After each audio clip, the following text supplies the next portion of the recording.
Hello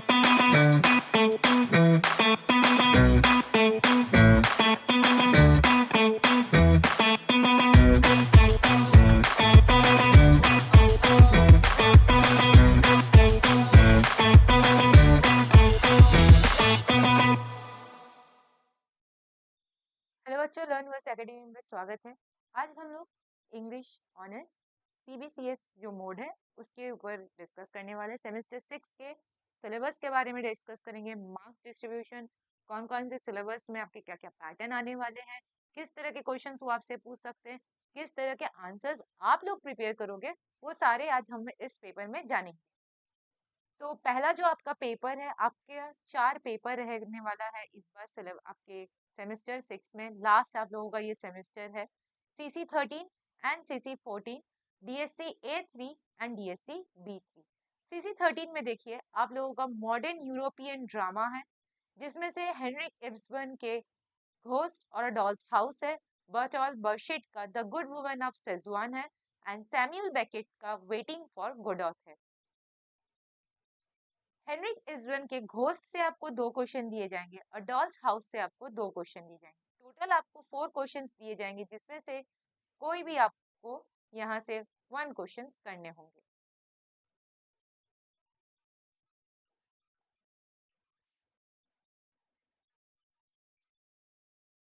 the good woman of सेजुआन से भी आपको कोई 1 क्वेश्चन करने होंगे, एंड वेटिंग फॉर गोडोथ से भी आपको कोई 1 करने होंगे। क्यों आपको यहाँ सारे में 1 करने होंगे? Because each question consist of 20 marks. अब देखिए किस तरह के क्वेश्चन, और आपके 5 मार्क्स के तो जैसे ऑब्जेक्टिव आते हैं हर साल, आप लोग जानते ही हैं, उस तरह के आपके ऑब्जेक्टिव्स भी आएंगे। अब आपको किस तरह के क्वेश्चंस आप प्रिपेयर करोगे? जैसे डॉल्स हाउस के लिए आप significance of the title prepare कर लेना, या appropriateness of the title. The good woman of Sajwan का भी वही होगा टाइटल। ये जो ड्रामा है, ये ड्रामा मॉडर्न ड्रामा है कि नहीं, इसके ऊपर पे एक आंसर आप प्रिपेयर कर सकते हो। कैरेक्टराइजेशंस के आंसर आपको प्रिपरेशन करना है। और ड्रामेटिक टेक्निक, कौन सी ड्रामेटिक टेक्निक राइटर ने यूज की है, वो भी आपको थोड़ा देखना पड़ेगा। Waiting for God of Samuel Beckett की ये एग्जिस्टेंशियलिज्म ड्रामा है कि नहीं, थियोरी थिएटर ऑफ एब्सर्डिटी आपको देखना पड़ेगा। तो इसमें भी आपको डिस्कस, आप इस तरह के आंसर्स प्रिपेयर कर सकते हैं। एग्जाम में आपको कोई भी आंसर्स दे तो आप कोशिश कीजिएगा, please, it's a request. I was checking many papers, मैं बहुत सारे पेपर चेक कर रही थी। The student what they made a mistake, क्या करते हैं वो पहले ही स्टोरी की शुरुआत ही वो क्या करते हैं, कहानी लिख देते हैं। नहीं, शुरुआत हमेशा इंट्रोडक्शन में आपको प्ले के बारे में, आपको राइटर के बारे में, उसके जॉनरा के बारे में, साथ में उसकी राइटिंग टेक्निक, कौन से साल में लिखी गई है, अगर कोई बुक में छपी है, कोई वॉल्यूम में छपी है, किस साल छापी गई है, पब्लिशर्स का नाम, कोई रेवोल्यूशन चल रहा था उस दौरान की नहीं, जैसे इंडस्ट्रियल रेवोल्यूशन की कोई इम्पैक्ट अगर देखने को मिल रहा है, तो जो भी हिस्टोरिकल, सोशल और कल्चरल बैकग्राउंड है, उसे आंसर में लिखने की पूरी कोशिश कीजिएगा।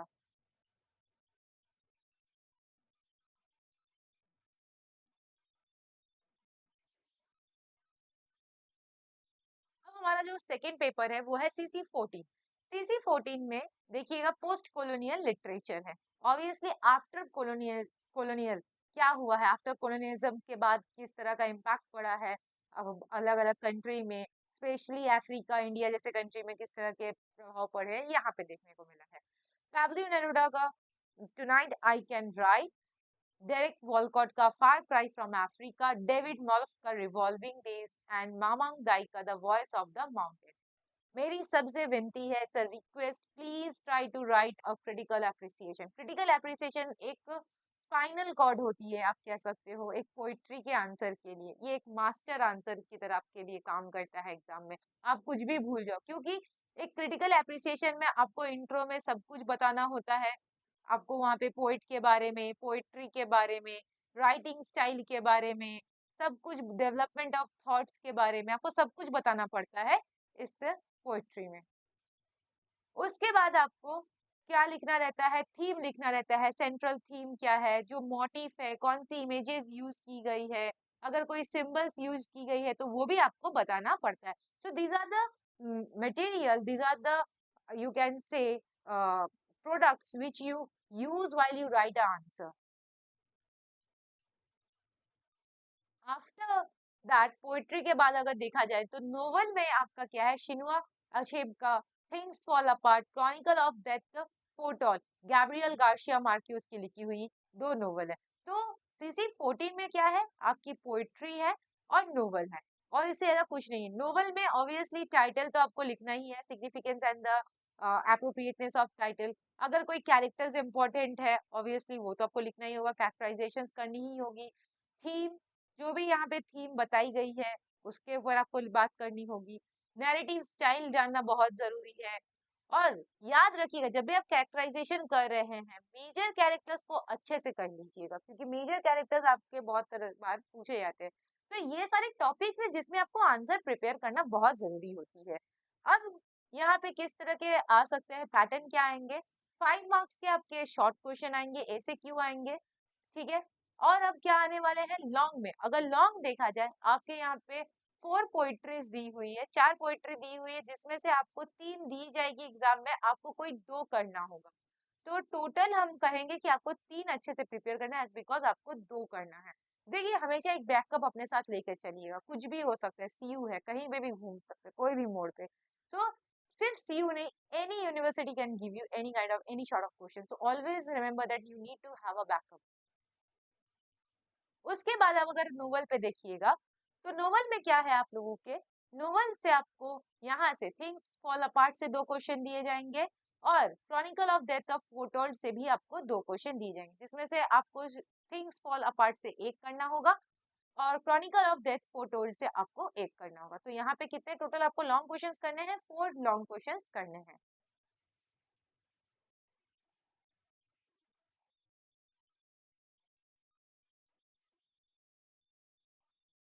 अब आपका थर्ड पेपर क्या है, डीएससी ए3। डीएससी ए3 पार्टीशन लिटरेचर के ऊपर है। Novel Amitabh Ghosh the shadow lines है। शॉर्ट स्टोरीज में क्या है, the maroon, the final solution, Toba Tek Singh. Poetry में आपके 26 जनवरी, after that 20 years and rehabilitation. यहाँ पे अगर आप देखिएगा नोवेल में, तो नोवेल में से आपको 2 क्वेश्चन दिए जाएंगे, जिसमें से आपको कोई एक करना होगा। शॉर्ट स्टोरीज में से भी आपको तीनों में से क्वेश्चंस दिए जाएंगे, जिसमें से आपको कोई 2 करना होगा, और पोइट्री में से भी आपको 2 क्वेश्चन दिए जाएंगे, कोई एक करना होगा, ठीक है। तो यहाँ पे ऑब्वियसली मैंने अभी कहा नोवेल के लिए सिग्निफिकेंस ऑफ टाइटल करना बहुत जरूरी है, थीम करना बहुत जरूरी है, कैरेक्टर्स करना बहुत जरूरी है, और राइटिंग स्टाइल करना बहुत जरूरी है। उसी तरह शॉर्ट स्टोरीज में अगर देखी जाए तो शॉर्ट स्टोरीज में क्या क्या करना बहुत इंपॉर्टेंट है। अगर शॉर्ट स्टोरीज आप देखिएगा तो उसमें भी आपका टाइटल होना बहुत जरूरी है, आपका यहाँ पे थीम बहुत जरूरी होता है, कौन से जॉनरा में शॉर्ट स्टोरी लिखी गई है वो बहुत जरूरी होती है, और साथ में साथ कैरेक्टर्स थोड़ा सा आप देख सकते हैं। जबकि हालांकि बात पोएट्री की रही तो यहाँ पे सबसे इम्पोर्टेंट जो आंसर आपको क्रिएट बनाना होगा, मास्टर्स आंसर, वो है क्रिटिकल एप्रिसिएशन आपको करना होगा।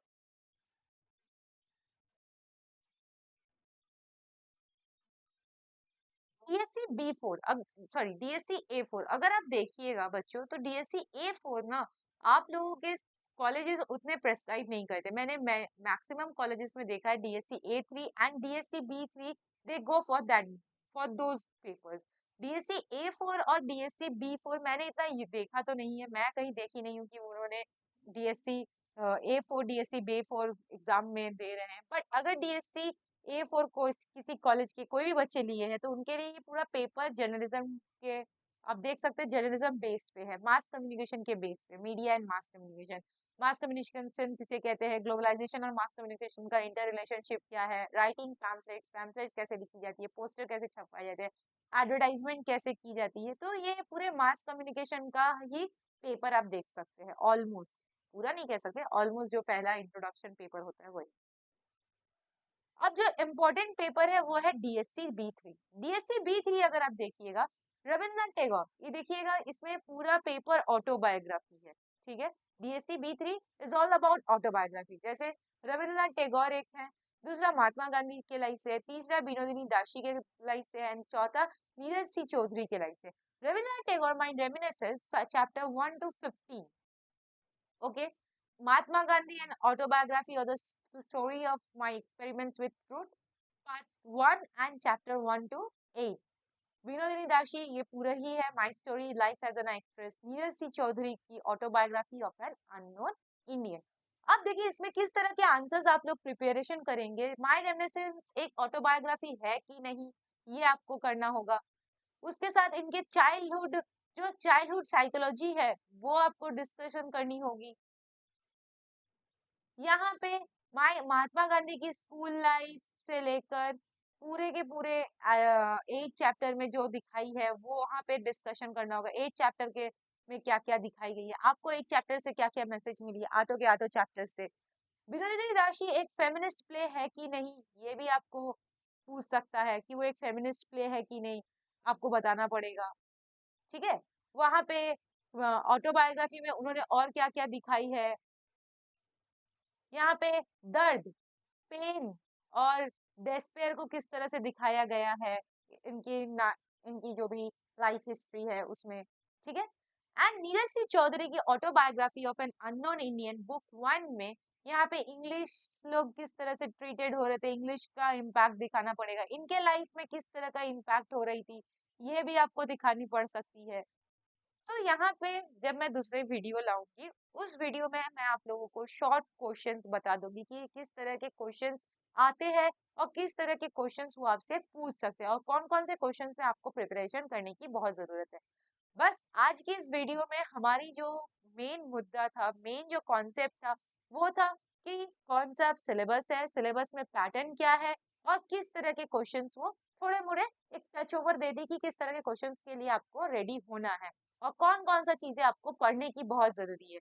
यहाँ से आपको हर एक टॉपिक से, अगर आप डीएससी बी3 देखिएगा, हर एक टॉपिक से आपको 2 ईच क्वेश्चन मिलने वाले हैं, दो दो क्वेश्चन आपको मिलने वाले हैं, हर एक टॉपिक से आपको 2 क्वेश्चन मिलेंगे, आपको कोई भी एक करना होगा। तो एक बात याद रखिएगा, क्वेश्चन छोड़ के मत आइएगा और आपके पास जितने नॉलेज है उस चैप्टर, उस कंटेंट के ऊपर, वो लिखने की कोशिश कीजिएगा, क्योंकि आपके पास सारी नॉलेज है। आप लिखोगे तो ही टीचर मार्क्स देगा, अगर आप लिखोगे ही नहीं तो कोई आपको मार्क्स देगा ही कैसे।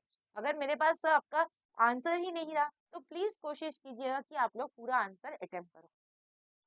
डीएससी बी4 में हालांकि हर कॉलेजेस में तो देखी नहीं, फिर भी मैं बता देती हूँ, डीएससी बी4 भी एक पेपर है जिसमें historical overview of Indian and western theatre के बारे में है, classical, modern and contemporary theatres के बारे में, historical development of theatrical forms के बारे में, and also there has been given folk tradition.